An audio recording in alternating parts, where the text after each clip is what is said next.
The Devil's Footprints 1855. The mystery that terrified England. On a cold winter morning in February 1855, the people of Devon, a quiet rural county in southwest England, awoke to a sight that would haunt British history for generations. Overnight, heavy snowfall had blanketed villages, fields, rooftops, and country roads. But carved into the untouched snow was something far more disturbing than winter itself. A long trail of strange footprints stretching across towns, farms, and open countryside. The footprints did not resemble those of any known animal. They appeared small, hoof-like, and unnaturally consistent in shape and spacing. Even more unsettling was their path.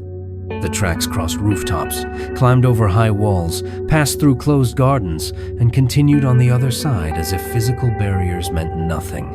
In some places, the footprints simply stopped, vanishing without explanation. Thus began one of England's most enduring and unsettling historical mysteries, the Devil's Footprints, a night no one witnessed. During the night of February 7th to 8th, 1855, Devon experienced one of its rare heavy snowfalls.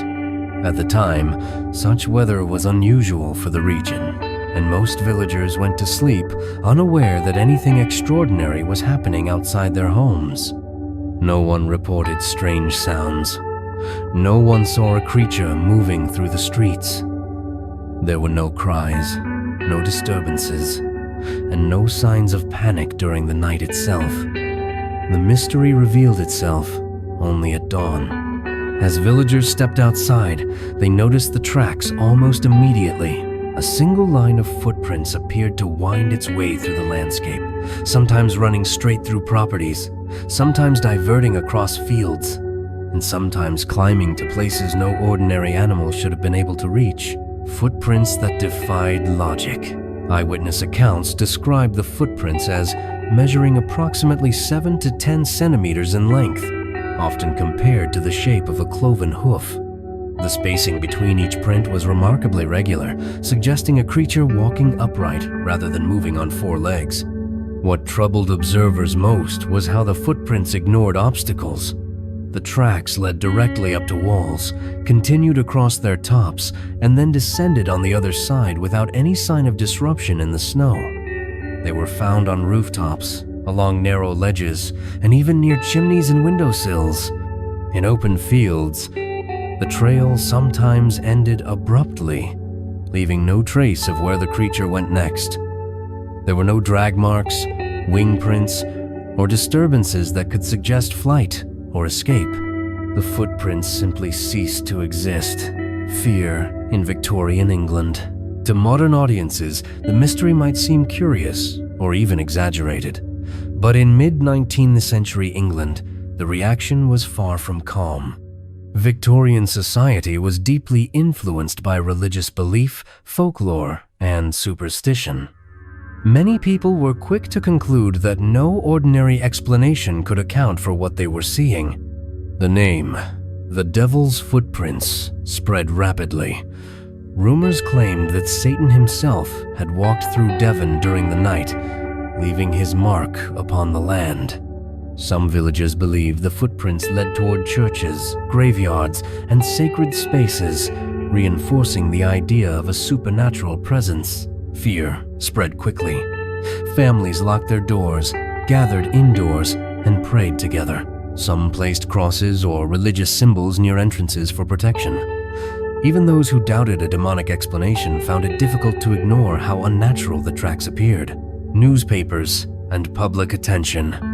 Local newspapers soon picked up the story, publishing witness testimonies from villages miles apart.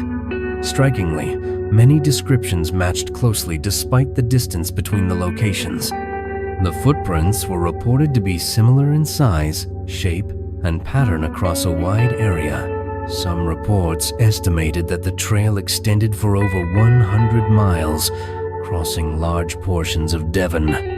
If accurate, this would mean the creature, whatever it was, traveled continuously through the night, without rest, without being seen, and without leaving any trace other than the footprints themselves.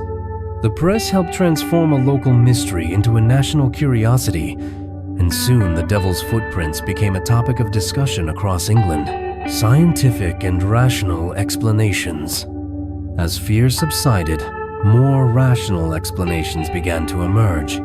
Over the years, historians, scientists, and skeptics have proposed numerous theories. One suggestion was that the footprints belonged to animals such as foxes, badgers, or rodents, whose tracks were distorted by melting snow and refreezing ice. However, critics argued that no known animal could produce such uniform, straight tracks over such a distance. Another theory involved experimental balloons or airborne devices dragging ropes or chains across the snow, leaving repeated impressions. Yet no records exist of balloon tests in the region at that time. A more modern explanation suggests that natural processes, such as snow partially melting and refreezing, could create hoof-like shapes. Wind and temperature changes might then exaggerate the illusion of organized tracks.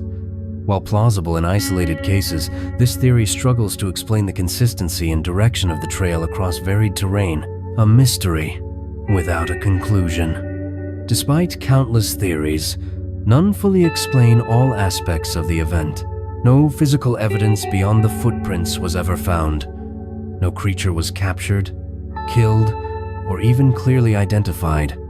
And no contemporary explanation satisfied everyone who witnessed the phenomenon. Today, historians generally agree that the devil's footprints were likely the result of natural causes combined with human fear and imagination.